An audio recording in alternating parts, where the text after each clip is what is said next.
JM Fiang. Ito ang love team sa ngayon, na naiiba sa lahat.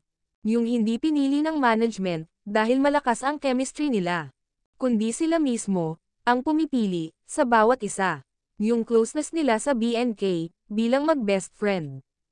Ay grabe ang level up, sa outside world. At pati family nila, ay involved na din.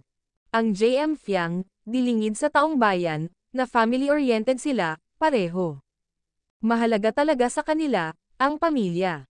At di na din lingid, sa taong bayan, na naa-attach na talaga, ang JM Fiang, sa isa't isa. Walang kapaguran, ang JM Fiang. Mula ASAP, nagbonding ang mga ito, kasama, ang kani-kanilang pamilya. Ang Ibarra family, at Smith family. Hindi na talaga mabubuwag, ang pundasyon, ng JM Fiang. Lumalalim, at tumitibay ito, habang tumatagal.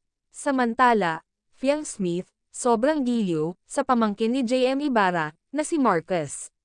At ganun na din si Marcus, happy ang bata, nakasama si nanang Fiang niya. Fiang spend time, with Marcus, ay sobrang nakaka-appreciate, lalo't sa sobrang kabisihan, ng dalaga. Both JM Fiang, really love kids.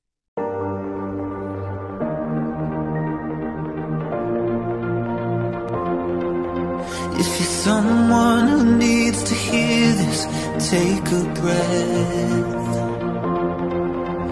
For those who put others first when their own world's a mess. For anyone who feels like they're near the end, this one's for you. This one's for you.